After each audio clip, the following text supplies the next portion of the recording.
ಸಿದ್ದರಾಮಯ್ಯನವರು ಅಲ್ಪಸಂಖ್ಯಾತ ದಲಿತ ಹಿಂದುಳಿದ ದಲಿತ ಅಂತ ಏನು ಹೋರಾಟ ಮಾಡ್ಕೊಂಡು ಬಂದಿದ್ರು, ಅದರಲ್ಲಿ ಅಲ್ಪಸಂಖ್ಯಾತನೂ ಇಲ್ಲ, ದಲಿತನೂ ಇಲ್ಲ, ಹಿಂದುಳಿದನೂ ಇಲ್ಲ. ಮೈಸೂರು ಜಿಲ್ಲೆನಲ್ಲಿ 2006ರಲ್ಲಿ ತಾವು ಅಹಿಂದವನ್ನ ಕಟ್ಕೊಂಡು ಜೆಡಿಎಸ್ ಇಂದ ದೂರ ಹೋಗ್ಬೇಕಾದ್ರೆ ತಮ್ಮ ಜೊತೆಯಲ್ಲಿದ್ದಂತಹ ಡಾಕ್ಟರ್ ಮಹದೇವಪ್ಪನವರು, ವೆಂಕಟೇಶ್ ಅವರು ಎಲ್ಲರನ್ನೂ ಬಿಟ್ಟೇ ಬಿಟ್ರು.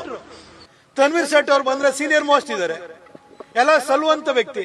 ಅವರು ಮಂತ್ರಿ ಆಗ್ಬಿಟ್ರೆ ಮಗನ ಕಿರೀಟಕ್ಕೆ ಎಲ್ಲಿ ಧಕ್ಕೆ ಆಗುತ್ತೆ ಅಂತ ಹೇಳ್ಬಿಟ್ಟು ತನ್ವೀರ್ ಸೇಠ್ ಅವ್ರನ್ನ ಸೈಡ್ಗೆ ಹಾಕಿರಿ. ಏನ್ ಸಿದ್ದರಾಮಯ್ಯನವರೇ, ಅಪ್ಪನಿಗೆ ಅಪ್ಪ ಬದಾಮಿಲಿ 2ನೇ ಸರಿ ನಿಂತ್ರೆ ಸೋಲ್ಸ್ತಾರೆ ಅಂತ ಗೊತ್ತಾಗಿ ಅವ್ರು ವಾಪಸ್ಸು ಹೊರನಾಕ್ ಬಂದ್ರು. ಹಾಗಾಗಿ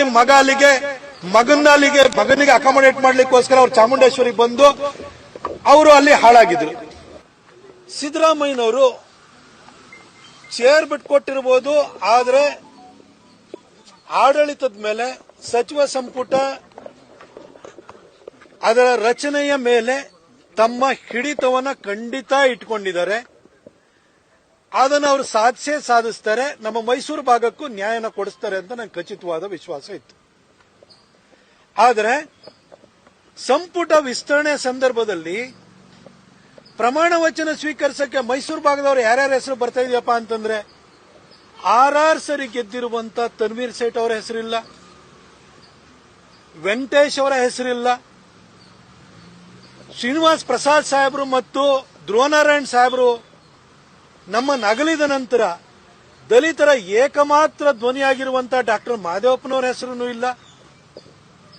ಸಿದ್ದರಾಮಯ್ಯನವರು ಅಲ್ಪಸಂಖ್ಯಾತ ದಲಿತ ಹಿಂದುಳಿದ ದಲಿತ ಅಂತ ಏನು ಹೋರಾಟ ಮಾಡ್ಕೊಂಡು ಬಂದಿದ್ರು, ಅದರಲ್ಲಿ ಅಲ್ಪಸಂಖ್ಯಾತನೂ ಇಲ್ಲ, ದಲಿತನೂ ಇಲ್ಲ, ಹಿಂದುಳಿದನೂ ಇಲ್ಲ. ಮೈಸೂರು ಜಿಲ್ಲೆನಲ್ಲಿ ಇದು ನೋಡಿ ನನಗೆ ಆಶ್ಚರ್ಯವಾಯಿತು.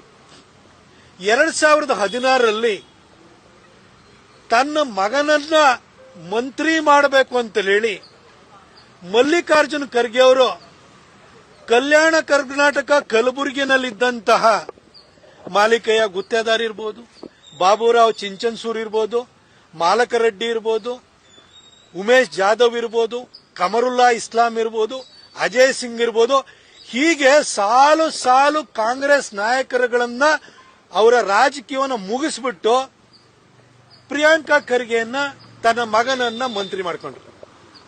ಸಿದ್ದರಾಮಯ್ಯನವ್ರ ಕಥೆನೂ ಹಾಗೆ ಆಯಿತು.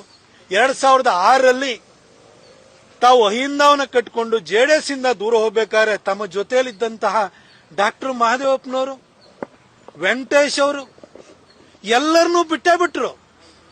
ಅಲ್ಪಸಂಖ್ಯಾತರು ಅದು ಇದು ಅಂತ ಹೇಳಿ ಹಿಂದುಳಿದ ವರ್ಗದವರಿಗೆ, ದಲಿತರಿಗೆ, ಅಲ್ಪಸಂಖ್ಯಾತರಿಗೆ ನಾನು ಅವ್ರ ಪರವಾಗಿದ್ದೀನಿ, ನಾನು ಉದ್ಧಾರಕ, ನಾನು ಮಸೀಹ ಅಂತ ಹೇಳ್ಕೊಳ್ತಾ ಇದ್ರು.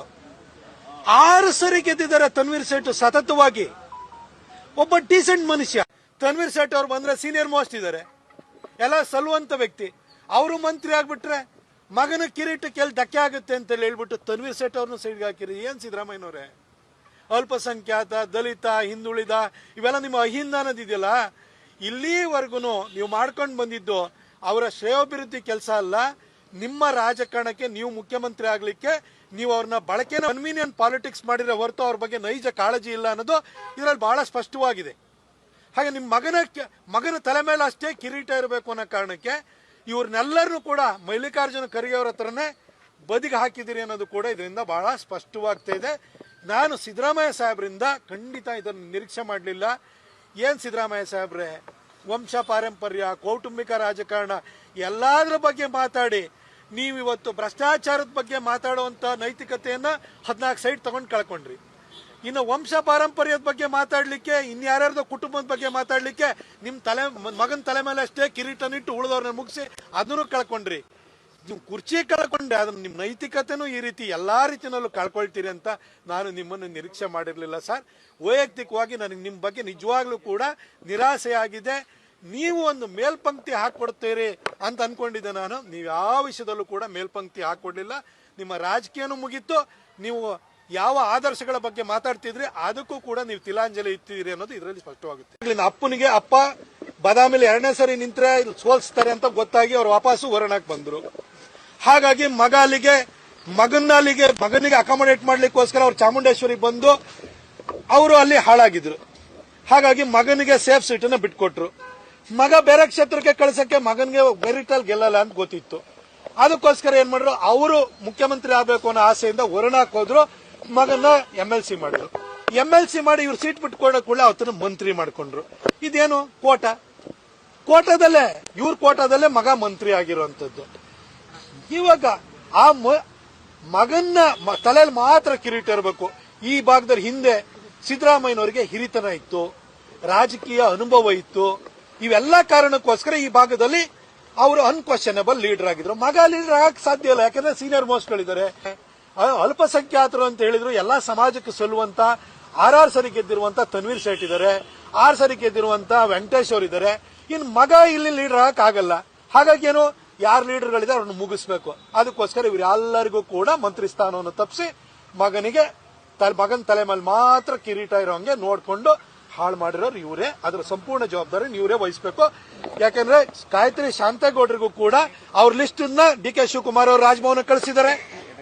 ಕುರುಬ ಸಮುದಾಯಕ್ಕೆ ಸೇರಿದಂತ ಒಂದು ಮಹಿಳೆಗೆ ಒಂದು ಆದ್ಯತೆ ಕೊಡಬೇಕು ಅನ್ನೋದ್ರ ಯಾರು ಸರ್? ನೀವೇ. ಶಿವಲಿಂಗೇಗೌಡ್ರೆ ಹೇಳಿಕೆನ ಕೊಟ್ರಲ್ಲ ಸರ್, ನೀವೇ ಮಾಡಿದ್ದು ಅಂತ ಹೇಳಿ ಇನ್ನೇನ್ ಬೇಕು? ಯಾವುದೇ ಸುದ್ದಿಯ ಅಪ್ಡೇಟ್ ಅನ್ನ ಮಿಸ್ ಮಾಡ್ಕೊಳ್ಬಾರ್ದು ಅಂದ್ರೆ ಈಗ್ಲೇ ಒನ್ ಇಂಡಿಯಾವನ್ನ ಸಬ್ಸ್ಕ್ರೈಬ್ ಮಾಡಿ. ನಿಮಗೆ ಬೇಕಾದ ಭಾಷೆಯಲ್ಲಿ ಎಲ್ಲಾ ಸುದ್ದಿ ತಿಳಿಬೇಕು ಅಂದ್ರೆ ಒನ್ ಇಂಡಿಯಾ ಆಪ್ ಅನ್ನ ಡೌನ್ಲೋಡ್ ಮಾಡ್ಕೊಳ್ಳಿ.